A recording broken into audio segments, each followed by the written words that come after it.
All right, looking at number 5, looks like we have a whole bunch of fun looking right at our faces here. We've got a big old table.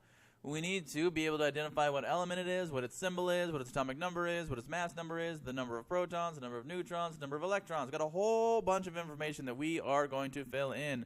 Woohoo! Let's get started. But before I get started, I need to make sure that I'm not an idiot and I'm using the periodic table to get all this data. See this beautiful, wonderful thing? Okay, I ain't nobody's fool. I got one ready to go.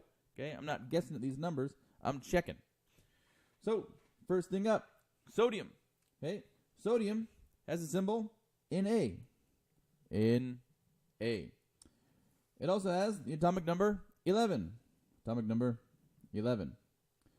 Mass number, it already gave us 22. So what's the number of protons? Well, I know that the atomic number is the number of protons, so bang, bang, 11, 11.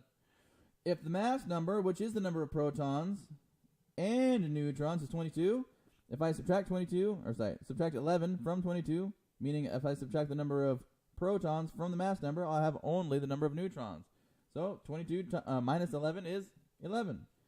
Right now, we are assuming that this atom is overall neutral, no net charge, and so the number of electrons right now is just going to equal the number of protons. It won't always, but for now, that's what we are doing. Right here, we see that we have symbol F. Okay, right here I see F, like most of your grades. This is fluorine.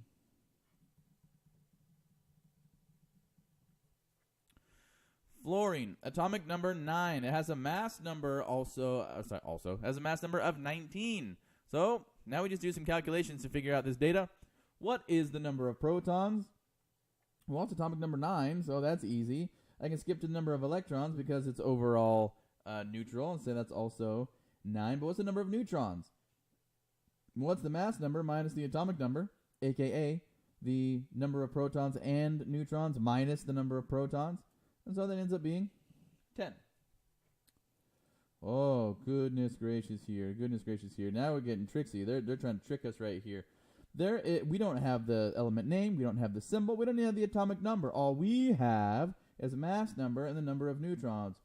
But wait, the mass number is the number of protons and neutrons. If I have the number of neutrons, I can simply subtract the number of neutrons from the mass number, and that'll give me the number of protons. The number of protons will give me the atomic number. The atomic number will give me the element.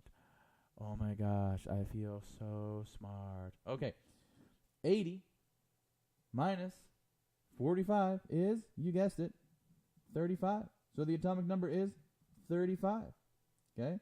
Now, before I even look at the identity of this element, I know that I also have 35 electrons because, again, right now we're going overall neutral. Well, let's look for 35. 35. Aha! Right there, I found you. You are bromine. Br. Bromine. Br. Gotcha. All right, next up, we have something that's similarly wacky. Okay, mass number is 20, but they give us the number of protons, so we're just going to skip right over to the number of electrons, because that's pretty easy, because, again, we're assuming overall neutrality.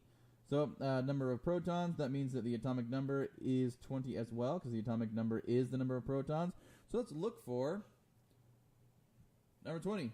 Number 20. Aha, right there. Calcium, Ca. Calcium, Ca. Calcium, Ca. Only thing I have left, number of neutrons. Well, it's the difference between the mass number and the atomic number. Difference right there is 20. Next up, atomic number is 1. Look at that. Atomic number 1. That is hydrogen. Hydrogen. H. Okay. What's the mass number? It's the number of protons and neutrons. I have the atomic number. I have the mass number. Add them together. That is 1. Right? Atomic number is 1. So the number of protons is 1. Number of neutrons is 0. Okay, we already got that. Number of protons is equal to the number of electrons right now because we're assuming overall neutrality in the atom. Right, I have no idea what this next one is, but it looks like a pretty big number. So we're going mass number 22, but we don't have the atomic number, number of protons, or the element or symbol. But we do have the number of electrons. Remember, right now we are assuming overall neutrality. So Number of protons has to be equal to the number of electrons. Number of protons is the atomic number, so that's 86. Before I look up the identity, we have the mass number, so let's find the number of neutrons. 222 minus 86 is, you guessed it, or calculated it, 136. But let's find element 86. There you are, trying to hide in the corner. Radon, Rn, number 86. Rn for radon. So just in 5.5 minutes and a periodic table, I was able to fill out this entire table. What this this number 5 is trying to assess: can you use a periodic table to access information? Do you know the definition of atomic number? Do you know the definition of mass number? Can you calculate mass number given the atomic number? Can you calculate the number of neutrons given the atomic number and the mass number? Okay, so again, using small bits of information to yield lots and lots of data.